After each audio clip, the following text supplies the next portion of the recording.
Hello students, good morning. Noblewood school standard 9th maths classes में आप लोगों का स्वागत है। जैसा कि आप जानते हैं, प्रीवियस लेक्चर में हमने चैप्टर 1 जो है वो कंप्लीट कर लिया था। ठीक है, चैप्टर 1 नंबर सिस्टम्स पूरा चैप्टर कंप्लीट हो गया। उसके सारे वीडियोस देख लेना आप लोग। ठीक है, उसकी यूनिट टेस्ट जैसा कि मैंने आपको बताया है नेक्स्ट मंडे को है। Timing and fair book submission और डेट टेस्ट कैसे फिलअप करनी है वो सारी इंस्ट्रक्शन जो है वो मैं आपको वॉइस रिकॉर्डिंग करके भेज दूंगा। अब हम स्टार्ट कर रहे हैं हमारा दूसरा चैप्टर मतलब chapter number 5, introduction to Euclid's geometry. Chapter का नाम क्या है? Introduction to Euclid's geometry. अब आपको नाम के ऊपर से पता चल गया होगा कि हम लोग कहाँ जाने वाले हैं, जियोमेट्री में। लेकिन एकदम बेस से स्टार्ट होने वाला है। जियोमेट्री मतलब आप जो ट्राइंगल, क्वाड्रिलेटरल, ये सब चीजें स्टडी कर रहे थे स्टैंडर्ड 8th में, फिर उसकी साइड्स, उसके एंगल्स, फिर सरफेस एरिया, वॉल्यूम, ये सब अब आएगा। इससे पहले आपने स्टडी किया है पेरीमीटर्स, एरिया, ये सारी चीजें जहां से स्टार्ट हो रही है उसके बेसिक से हम स्टार्ट कर रहे हैं। ठीक है, सो सबसे पहली चीज, व्हाट इज द जियोमेट्री? देखिए, सबसे पहले मैंने वही लिखा है, the word geometry comes from the Greek words. Geometry कहां से आया है? ग्रीक वर्ड्स में, ग्रीक लैंग्वेज के वर्ड्स में से। कौन कौन से words? Geo, Greek words geo meaning the earth. Greek word geo का मीनिंग क्या होता है? अर्थ। ठीक है, ग्रीक वर्ड जियो का मीनिंग क्या होता है? The earth. एंड दूसरा ग्रीक वर्ड है मेट्रियन। जियोमेट्री में जियो एंड मेट्रिन। मेट्रिन का मीनिंग होता है टू मेजर। यहाँ पे जियो का होता है द अर्थ एंड मेट्रिन का होता है टू मेजर। ठीक है, तो इसका मतलब ये हुआ कि किसी भी अर्थ मतलब लैंड को मेजर करना है, मतलब मेजरमेंट, जो प्रैक्टिकल मेजरमेंट्स हमारे होते हैं, जैसे कि प्रीवियस कल्चर में हम देखे हड़प्पा, मोहनजोदड़ो, ठीक है, ये सारी चीजें हैं, तो वहां पे ये जियोमेट्री की बहुत ही बेनमून एग्जांपल्स वहां पे देखने के लिए मिलते थे। ठीक है, हम उसके ऊपर आएंगे बाद में। सबसे पहले कुछ और स्टडी करते हैं। सबसे पहली चीज तो अ ग्रीक मैथमेटिशियन थेल्स। क्या नाम है मैथमेटिशियन का? Thales. A Greek mathematician Thales is known as a father of geometry. Greek mathematician Thales जो है उसे जियोमेट्री का फादर कहा जाता है। क्यों कहा जाता है? Because Thales used word geometry first of all. Thales ने सबसे पहले जियोमेट्री वर्ड का यूज किया कि ये सब चीजें करने के लिए जियोमेट्री यूज में आता है।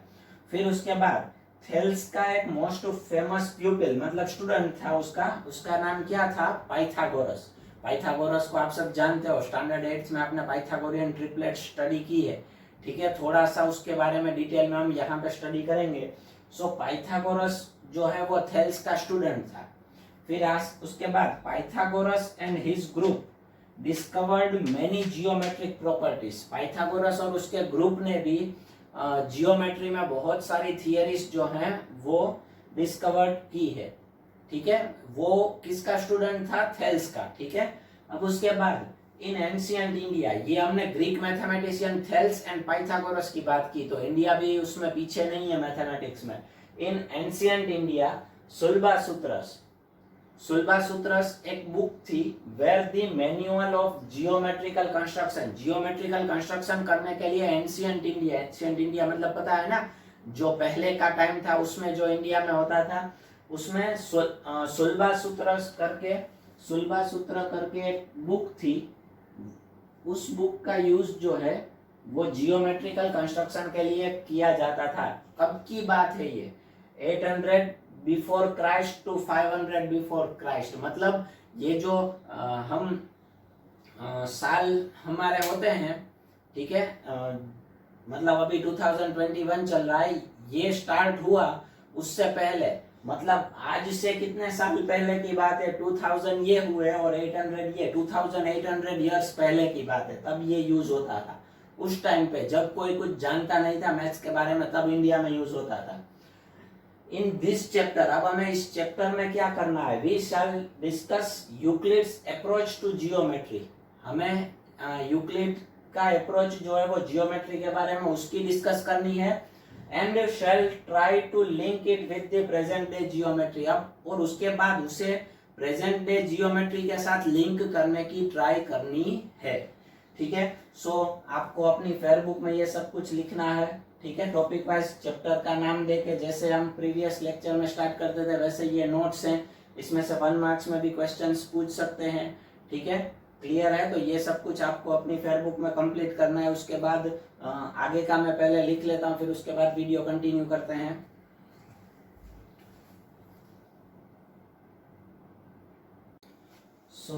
जैसा कि आप लोगों ने अभी देखा, हमने स्टडी किया Euclid's introduction to Euclid's geometry. उसमें स्टार्ट किया था कि इस चैप्टर में यूक्लिड ने जो जियोमेट्री में कुछ चीजें दी हैं उसको टुडेस जियोमेट्री के साथ लिंक करने की भी हम ट्राई करेंगे। ठीक है, यहाँ पे मैंने कुछ थियोरेटिकल अप्रोचेस हैं वो मैंने लिख के रखे हैं, वो मैं आपको समझा रहा हूँ। सबसे पहले सॉलिड। सॉलिड मतलब कोई भी ऐसा आप ले सकते हो। सॉलिड का मतलब वैसे तो आपको पता होगा, फॉर एग्जाम्पल कोई भी एक क्यूब ले लो। क्या ले लो? Cube. A solid has shape. Solid का शेप भी होगा, साइज भी होगी, पोजीशन भी होगी, and can be moved from one place to another. एक प्लेस से दूसरी जगह पे आप उसको ले भी जा पाओगे। ठीक है, किसको? सॉलिड को। क्यूब भी कहते हैं उसे। Its boundaries are called surfaces. उसकी बाउंड्रीज को क्या कहा जाता है? सरफेसिस। फॉर एग्जाम्पल एक डाई ले लीजिए। डाई पता है ना, लूडो खेलते हैं हम उसमें। वो जो डाई होता है वो सॉलिड है। सॉलिड भी कह सकते हो, क्यूब भी कह सकते हो। और उसकी जो सरफेस, उसकी जो बाउंड्रीज हैं जहां पे नंबर्स लिखे हुए हैं, ठीक है, वो सारी बाउंड्रीज को क्या कहा जाता है? सरफेसिस। क्या कहा जाता है? सरफेसिस। अब उसकी बात करें तो they separate one part of the space from another. Boundaries जो हैं, किसकी बाउंड्रीज? सॉलिड की। सॉलिड की बाउंड्रीज जो है वो एक स्पेस को दूसरे स्पेस से अलग करती है। फॉर एग्जांपल अगर मैं आपको बात करूं ग्लास की, मतलब कांच की। कांच की अगर बाउंड्री, कांच का क्यूब बना हुआ है या तो कांच से बना हुआ कोई भी सॉलिड है, तो उसकी बाउंड्री जो है, उसकी बाउंड्री एक स्पेस को, मतलब हवा का जो स्पेस है उसको ग्लास से अलग करेगी। ठीक है, सो बाउंड्रीज सेपरेट करती हैं, अलग करती हैं एक स्पेस को दूसरे स्पेस से।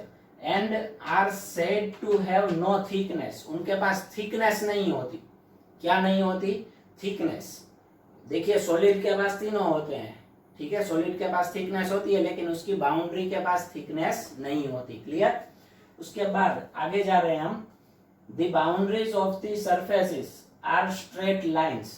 अब अगर हम सरफेस जो बनता है, सरफेस को अदर वर्ड्स में प्लेन भी कहते हैं। फॉर एग्जांपल ये जो हमारा बोर्ड है वो एक तरह का सरफेस है। ठीक है, अब उस सरफेस, ये मतलब जहां पे हम लिख रहे हैं उसकी बात कर रहा हूँ। मैं ऐसा मत बोलना कि सर उसकी तो थिकनेस है। ये आप पूरे की बात कर रहे हो, मैं सिर्फ ये ऊपर का जो ये पार्ट है उसकी बात कर रहा हूँ।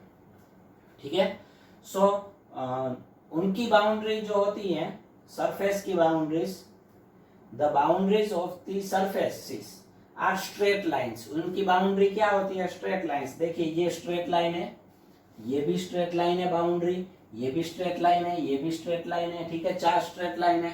ठीक है, और 4 ही हो ऐसा कंपलसरी नहीं है, लेकिन कोई भी सरफेस हो उसकी बाउंड्रीज क्या होती है? Straight lines. अब स्ट्रेट लाइंस की बात करें तो this lines and in points. Straight line का एंड कहाँ पे होता है? पॉइंट्स पे होता है। ठीक है, लाइंस का वैसे इनफाइनाइट तक होता है, लेकिन होता क्या है? लास्ट में उसमें पॉइंट ही होता है। क्या होता है? पॉइंट। ठीक है, तो वैसे अगर आप ऐसे ध्यान से देखो तो यहाँ पे हमने 3 चीजें स्टडी की। पहला था सॉलिड। ठीक है, सॉलिड की बाउंड्री की अगर बात करें तो वो, उसकी बाउंड्री किससे बनी होती है? सरफेस से। ठीक है, अगर सरफेस की बाउंड्री की बात करें तो वो किससे बनी होती है? लाइंस से। लाइंस की बाउंड्री की अगर बात करें तो वो किससे बनी होती है? पॉइंट्स से। ठीक है, सो ये यहाँ पे देखिए हर एक ये जो उनका मेजर है उसे कहा जाता है डायमेंशन। तो जैसे आप डाउन जाते जाओगे वैसे डायमेंशन कम होता जाएगा। सबसे पहले क्यूब मतलब सॉलिड। सॉलिड का डायमेंशन कितना होता है? 3, क्योंकि उसके 3 मेजर्स होते हैं। लेंथ भी होती है, ब्रेथ भी होती है एंड हाइट भी होती है। लेंथ, ब्रेथ एंड हाइट तीनों चीजें होती है।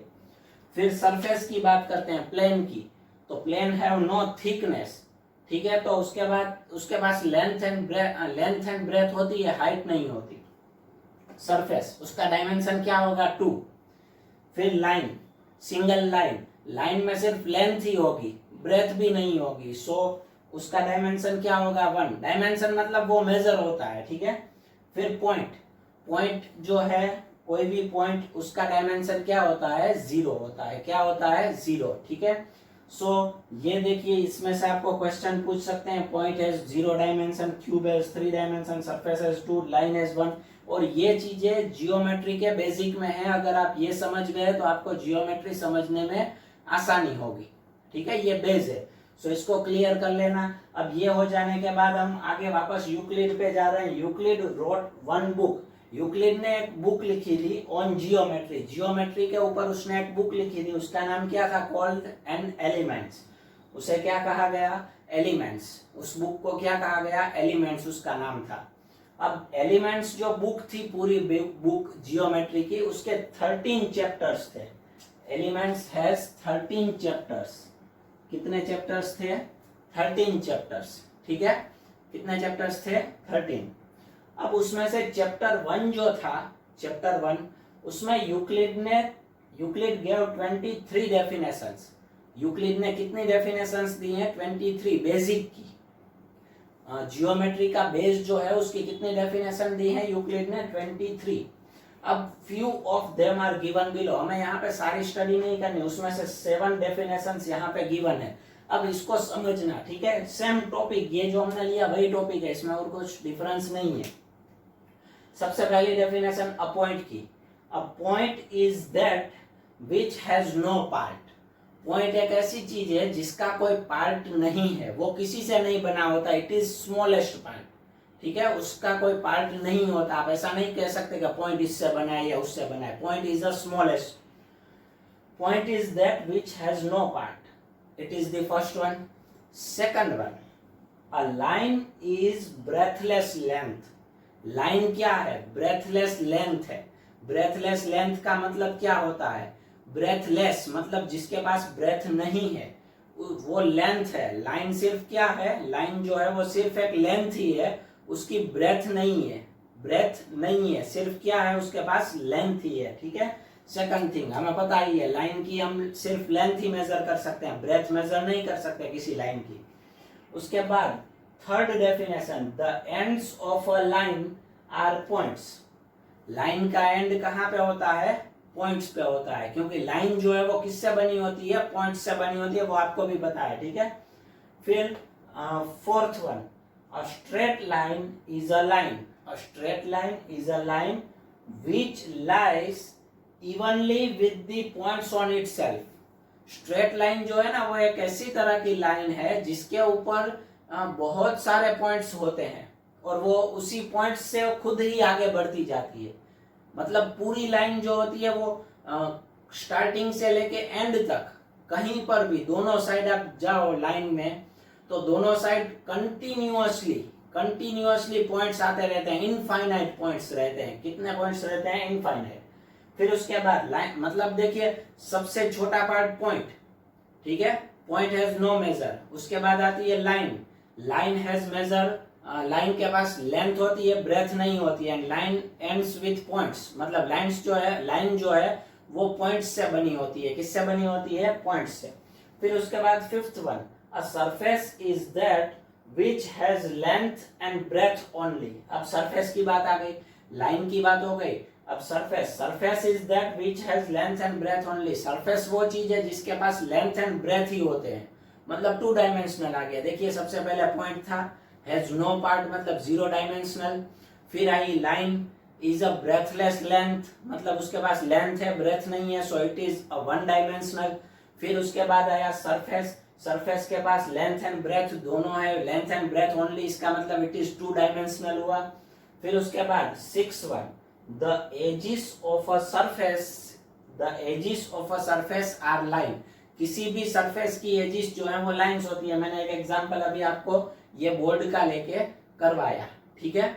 फिर उसके बाद 7th definition, a plane surface is a surface which lies evenly with the straight lines on itself. जैसे हमने कहा था कि लाइन जो है वो उसी के ऊपर आए हुए पॉइंट से बनी होती है, उसी तरह से सरफेस जो है वो उसके ऊपर आने वाली लाइन से बना होता है। ये पूरी लाइन सी है, देखिए ये 1 2 3 4 ऐसे चलती रहती है, इनफाइनाइट लाइंस आएंगी, ठीक है, हॉरिजॉन्टली भी आएंगी एंड वर्टिकली भी आएंगी, तब जाके सरफेस बनेगा। क्लियर है? तो ये हो गई 7 डेफिनेशंस। इसमें से फिल इन दी ब्लैंक्स में पूछ सकते हैं, ठीक है, सम कैलकुलेशन में भी इसका थोड़ा बहुत यूज हो सकता है। बेसिक के हिसाब से ये बहुत इंपॉर्टेंट टॉपिक है। आपको जितना मैंने लिखा है फर्स्ट जो पहले करवाया इसी वीडियो में वो लिखना है, उसके बाद हमें आगे ये लिखना है, ठीक है। फिर इसके बाद आगे क्या आएगा वो मैं अभी बता रहा हूँ।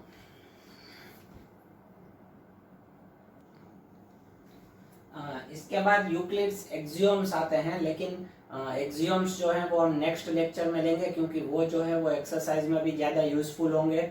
एक्सियोम्स एक ही लेक्चर में समझाऊंगा तो आपको ज़्यादा अच्छे से समझ में आ जाएगा। नेक्स्ट लेक्चर जो है वो थोड़ा सा बड़ा होगा, ठीक है, एकदम चैप्टर एकदम छोटा है, लेकिन 3 लेक्चर में ख़त्म हो जाएगा, इतना ही है, ज़्यादा नहीं है। सो नेक्स्ट लेक्चर में थोड़ा सा ज़्यादा लेंगे, इस लेक्चर में कम है। कोई डाउट है तो आप कांटेक्ट कर सकते हो कांटेक्ट नंबर पे। एंड वीडियो अच्छा लगे तो लाइक कर सकते हो, चैनल भी सब्सक्राइब कर सकते हो, ठीक है। Good bye.